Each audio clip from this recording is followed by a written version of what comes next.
personalmente disfruto, me gustan mucho los sermones que le llamamos expositivos, es decir, un pasaje largo, un pasaje, exponer ese pasaje en su contexto. Pero fíjese bien, trate de hilar lo que hemos estado hablando por este tiempo. Hace 15 días hablamos del buen mayordomo, del sermón de Juan Wesley. La semana pasada estuvimos hablando de una renovación de la mente. Todo esto aprovechando que es inicio de año y uno se replantea muchas cosas, da pie para otras, trata de empezar de la mejor manera, trata de dejar atrás algunas cosas. Y entonces, bajo este pensamiento de ser buenos mayordomos, de ser mejores administradores, de transformar nuestra mente para poder entender la voluntad de Dios agradable y perfecta, el sermón de esta tarde y una serie de sermones que vamos a hablar se llaman Los hábitos de Jesús, y literalmente es el título de un libro de una hermana llamada Jay Dennis, que tiene este libro donde habla de 33 hábitos. No vamos a hablar de todos ellos, pero si puede conseguirlo es muy bueno, porque generalmente estamos muy acostumbrados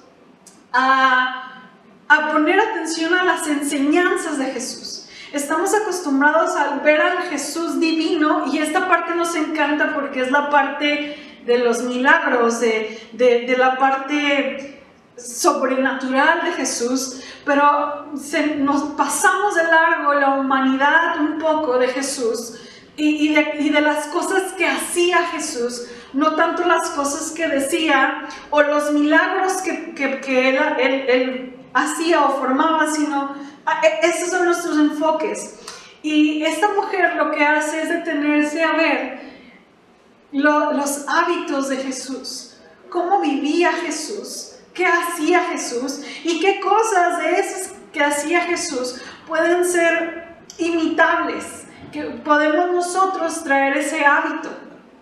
Y para esto tengo una presentación, para que precisamente como estamos virtual, pues no nos cansemos tanto quizás. Y esta es la serie Hábitos de Jesús, y hoy vamos a hablar de dos hábitos en particular que Jesús practicaba. Un hábito como tal es digamos, la costumbre de hacer, o un ejercicio constante que hace una persona. A veces pensamos en hábitos como algo negativo, pero es todo lo contrario. Permítame hacer una lectura de cómo se puede describir un hábito. Y lo tengo ahí, ¿puedes darle, por favor? Dice así: yo soy tu compañía constante. Soy tu mejor ayudante o tu peor detractor. Yo te impulsaré hacia adelante o te empujaré hacia el fracaso. Estoy completamente a tus órdenes. Tú me necesitas para la mitad de las cosas que haces y yo estoy lista para hacerlas rápida y correctamente. Soy muy fácil de manejar, solo tienes que ser firme conmigo. Enséñame exactamente cómo hacer algo y después de unas pocas lecciones lo haré automáticamente. Yo soy el más fiel siervo de todos los grandes personajes y también de todos los fracasados. A los que son grandes, yo los he hecho grandes. A los fracasados, yo los he hecho fracasar. No soy una máquina, sin embargo, trabajo con la misma exactitud. Además, trabajo con la inteligencia de un ser humano. Tú puedes usarme para adquirir ganancias o para perderlas. Para mí no hay diferencia. Tómame, entréname, sé firme conmigo y yo pondré el mundo a tus pies. Sé complaciente conmigo y yo te destruiré. Adivina quién soy. Soy un hábito. Los hábitos, hermanos, es lo que forma a nuestra vida. El 90% de las cosas que hacemos son hábitos. La hora en que nos levantamos, la comida que comemos, la forma en que nos dirigimos a las personas, todo es hábito. Y realmente los hábitos son, al final, es lo que forma lo que somos, la forma en que trabajamos, en la forma en que somos. Y por eso esta definición decía, conmigo puedes, yo te puedo enriquecer o yo te puedo destruir al tener un hábito desordenado en toda tu forma de vivir. Y a lo mejor nunca nos hemos puesto, o al menos yo no lo había hecho tanto, a poner a contemplar a Jesús a la luz de lo que hacía, a la luz de sus hábitos constantes. Y es lo que vamos a ver hoy, por eso no vamos a ver quizás una exposición de un fragmento bíblico, sino vamos a ver una actitud de Jesús. Y la primera es el hábito de aislarse. Y a lo mejor dicen, pastor, estamos aislados, ya estamos aprendiendo a tener ese hábito. Pero la verdad es que no me refiero a ese aislamiento. Créanme que cuando estaba buscando imágenes en PowerPoint se me ocurre poner aislamiento y pues todo era COVID, ¿verdad? Todo tenía que ver con este tipo de aislamiento. Pero no es así, hermanos, no es este aislamiento obligatorio donde estoy en mi casa con toda mi familia, donde estoy encerrado. Lo que Jesús hacía constantemente era buscar un tiempo aparte para orar y para reflexionar y para descansar. Jesús tenía un tiempo aparte como propósito retirarse del ruido y de las demandas cotidianas de la vida. Él necesitaba recargar sus baterías emocionales y espirituales. Jesús sintió cansancio, hambre, agotamiento, sueño, fatiga. Jesús bostezó, Jesús durmió, Jesús le dolían sus pies y seguramente su mente se sentía en momentos agotada, hermanos. Yo quiero que se imaginen que constantemente hay una parte en Marcos donde dice, me parece que es el capítulo 1, donde dice que duró toda la noche sanando enfermos y liberando demonios. Entonces, yo quiero que usted se imagine que Jesús escuchaba constantemente: sáname, tócame, ayúdame, ten misericordia, haz algo, interven, necesito un milagro, Señor, soluciónalo, Señor, ven acá, tus discípulos no pudieron, compruébalo, deténlo, enséñame, hazlo, muéstralo, escúchame, dime, enséñanos. Constantemente, durante 3 años, era un bombardeo de tantas cosas. Y a lo mejor usted no tiene eso, pero a lo mejor tiene mamá, papá, necesito y hago.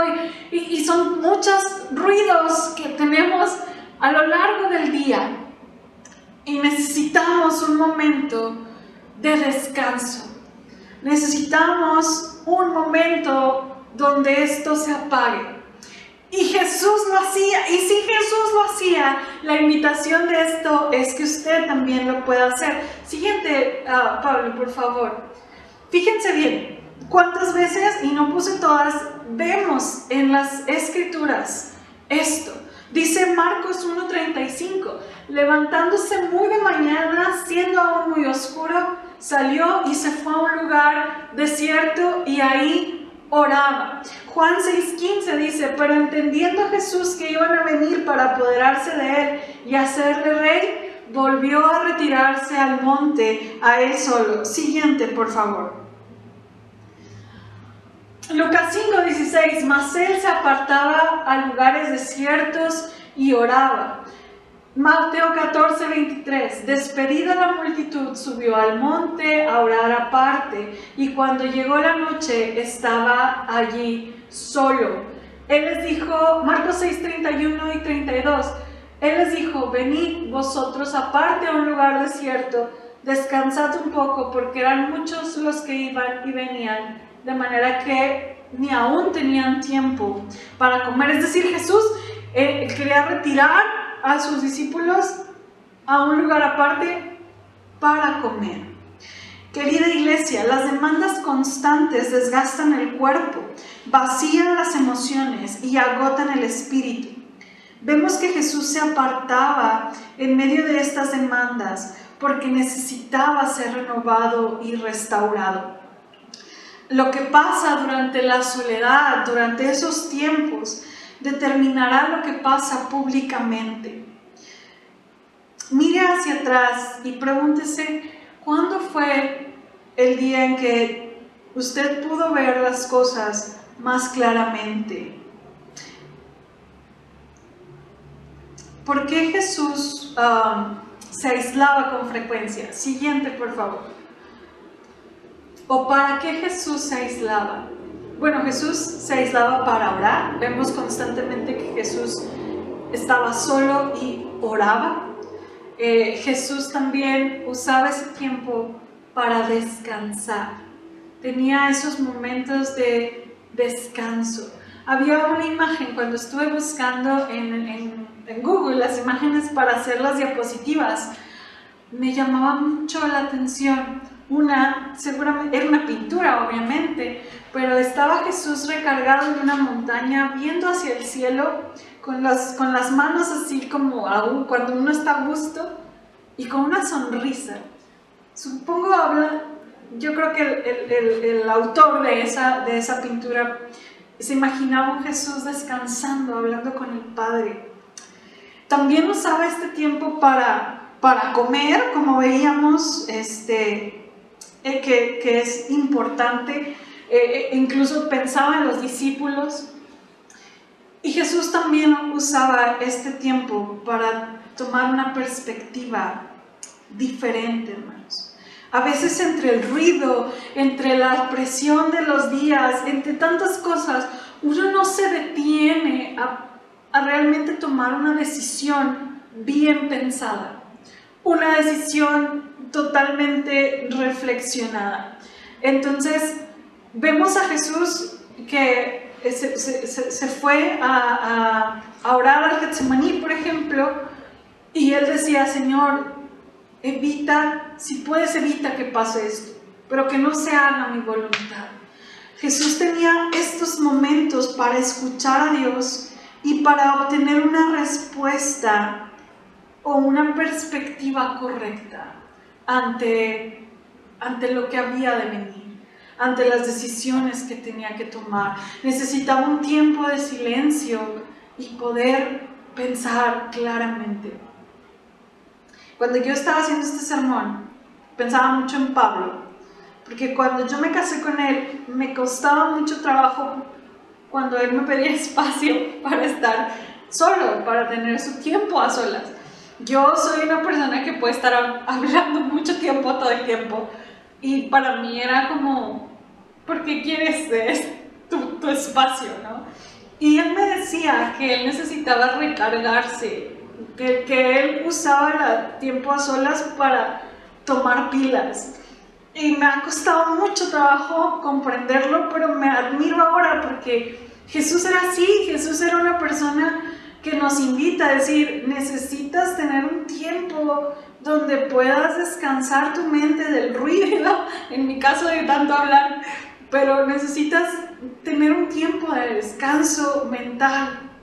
Lo requieres. Jesús lo hacía. Iglesia, yo le invito. Yo sé que no nos podemos ir todos los días a la montaña. Un día lo haremos con nuestra hermana Alma quizás. Pero sí procure un tiempo, un espacio. Si no es en su casa, porque puede haber mucho ruido y hay mucha gente, busque un espacio donde usted pueda ir y pensar y cerrar los ojos y reflexionar. Hay digamos, enemigos de este primer hábito, o hay cuestiones que uno se puede interponer a tratar de dedicar un tiempo a la reflexión, a la contemplación. Y esto es la culpa. Es como, no, es que tengo mucho trabajo, no puedo hacer este espacio para mí. Otro es la ocupación, precisamente. Simplemente no hay tiempo, o sea, es demasiado lo que tengo que hacer y claro que no puedo considerar algo así. También el ego. No puedo alejarme de lo que está pasando, es que me necesitan, no puedo irme. Quizás el aburrimiento en el sentido de decir, pues ¿qué voy a hacer? ¿Y qué voy a decir? ¿Y qué va a ser ahí? ¿Qué voy a hacer ahí? Y uno no sabré qué decir, qué hacer, y si me aburro. Eso puede pasar, sobre todo a las personas que son un tanto más extrovertidas como su servidora, como que estar un tiempo así tranquilo es como, ¿qué va a pasar? Y quizás una incomodidad pudiera ser, el silencio me hace sentir raro, pero cuidado con eso. He aprendido, hermanos, que si no aprendemos a estar bien en el silencio, es que hay mucho ruido en nuestra cabeza y tenemos que trabajar en ello. Por eso, hermanos, la invitación de ver a Jesús como una persona que cuidaba su mente, que descansaba, que tenía tiempo para descansar. Mira, hermanos, el otro día escuchaba pues que vivimos en la época del capitalismo, ¿verdad? Y se ha santificado de una manera tan extrema el trabajo, la actividad. Siempre debemos estar produciendo, siempre debemos estar buscando crecer y mejorar y hacer que pensar en los tiempos de descanso hasta nos parece flojo. Pero encontramos a un Jesús que en medio de tanto ruido tomaba tiempo para contemplar a su Señor, para reflexionar y para rescatar y para renovarse. Así que la invitación es que usted haga del aislamiento un hábito. ¿Cómo puedo hacerlo? Siguiente, por favor. Permítase tener un tiempo de aislamiento, un retiro espiritual, de ser posible cada día, cada tercer día, no lo sé. Quizás estoy hablando de algo separado a la oración, eso busque que sea todos los días, pero un tiempo de reflexión, de respirar, de dejar a un lado el ruido y tantas cosas de la vida. Busque un espacio en su vida, en su día, o agéndelo, es importante. Algo que he entendido en los hábitos, en lo que he estado estudiando, hermanos, es que es una decisión. Decida hacerlo. Escojo un momento y un lugar específico. Por ejemplo, en mi casa yo podría estar, porque mi esposo trabaja casi todo el día, entonces yo puedo estar ahí en silencio. Pero si usted tiene muchas cosas en su casa, busque un lugar específico para reflexionar y tener este tiempo que Jesús tenía. Notifique a la gente, es decir, a sus hijas, a sus hijos: necesito un espacio, no me moleste, necesito este tiempo. No se exponga a interrupciones, deje el celular, deje la computadora, para que realmente usted pueda pensar de una manera y aprender a desconectarnos de ello. Tenga un pasaje específico en la mente, llévese un salmo y piense en ese salmo, reflexione en ese salmo, apunte lo que meditó, lo que reflexionó, y guarde silencio ante Jehová y espere en él. Eso hacía nuestro Señor. Y el segundo hábito, muy acorde a ello, es precisamente orar. En los tiempos de aislamiento usted puede orar y puede tener este tiempo. Jesús les enseñó, dice Lucas 11:1, aconteció que estaba Jesús orando en un lugar, y cuando terminó, uno de sus discípulos le dijo: Señor, enséñanos a orar. Es tan importante, hermanos, este hábito, y yo lo quiero mencionar como hábito, hermanos, en el sentido que es una disciplina. Si usted constantemente no ora al Señor, es muy poco probable que usted se levante todos los días queriendo orar. Quizás 1 o 2, sí, sobre todo cuando hay necesidad. Pero lo que Jesús espera de nosotros es que esto pueda convertirse en una forma de vida, de tal manera que sea una disciplina o un hábito. Jesús oró, vemos a Jesús orando. antes de tomar grandes decisiones. Cuando Jesús iba a nombrar a sus discípulos, encontramos a Jesús orando. Jesús oraba después de una gran victoria, dice Mateo 14:23. Una vez despedida la gente, cuando hace el gran milagro de la multiplicación, subió al monte para orar, y cuando llegó la noche, estaba allí solo. Jesús ora para vencer la tentación. Cuando estuvo frente a la tentación, Jesús estaba orando. Jesús oró pidiendo protección por sus discípulos. Jesús oró basado en las Escrituras. Jesús no oraba fuera de entender la voluntad de Dios. Jesús oró durante una crisis. Cuando Jesús estaba en la cruz, Jesús oró y expresó y dijo: Dios mío, ¿por qué me has abandonado? Jesús tenía la confianza con su Padre para decirle: te siento lejos, Señor, ¿por qué no estás cerca de mí? Jesús oró en esa crisis. Y las últimas palabras de Jesús fueron: Señor, en tus manos encomiendo mi espíritu. Sus últimas palabras fueron hacia su Padre. En todo momento Jesús oraba. Hay una frase, si puedes regresar a la de C.S. Lewis, que dice: en el momento en que usted se despierta cada mañana, todos sus deseos y esperanzas para el día corren hacia usted como animales salvajes. Y el primer trabajo de cada mañana consiste en empujar todas esas cosas hacia afuera, en escuchar esa otra voz, en tomar ese otro punto de vista, dejando que esa otra vida más grande, más fuerte y más tranquila comience a fluir. Jesús tenía por costumbre orar de mañana para encomendar su vida.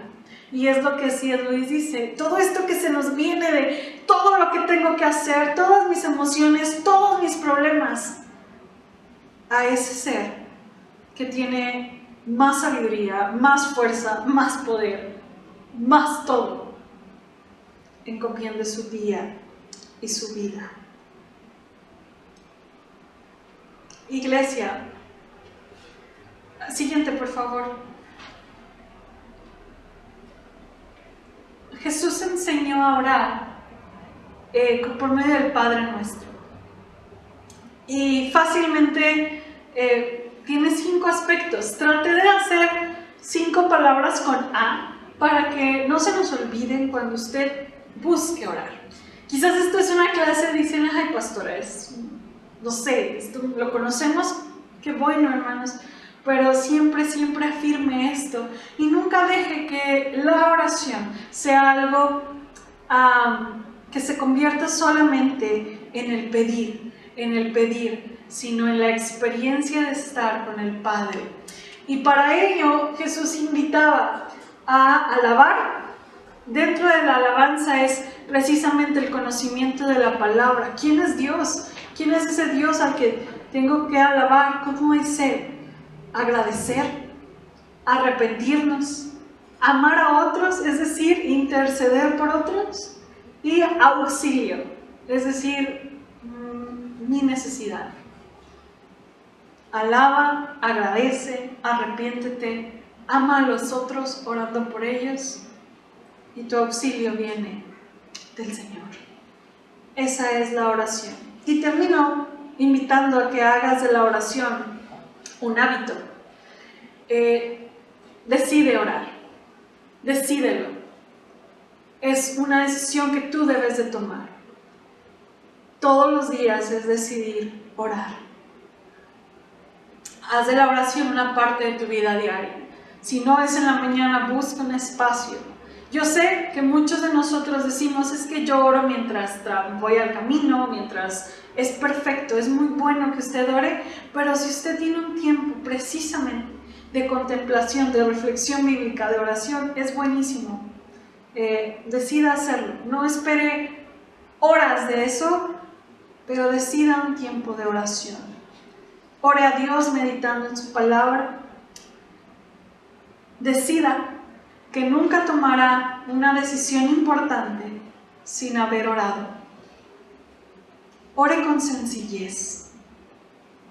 Hoy veíamos en el devocional, las oraciones son sencillas, honestas, sinceras, sin palabras rimbombantes, simplemente con el corazón. No se compare con nadie ni con las formas de orar. Sea sencillo en su forma de orar. Y la invitación es: nunca te rindas. Iglesia, vamos a estar hablando de hábitos en algunos domingos, hábitos prácticos, y que a lo mejor pueden parecer un mundo, decir yo no hago eso, yo no hago eso, yo no hago eso. No quiero como ahogarlo en todas las cosas que pudiéramos hacer o que nos faltan. Tome aquellas y empiece a darle prioridad a algunas de ellas y empiece a cambiar su vida. Empiece a tomar pasos en los cuales usted pueda ver cambios de hábitos en cuanto a tener tiempos de reflexión, de descanso, de contemplación al Señor. Y empiece también a decidir orar poco a poco. Y el Señor, tenemos al Espíritu de Dios que nos impulsa a cumplir su voluntad, a ser como Jesús es, a vivir a la luz de lo que Jesús hacía, incluyendo sus hábitos. Así que yo le invito, hermano, a que usted decida seguir a Jesús, no solo con sus enseñanzas, sino con su manera de vivir.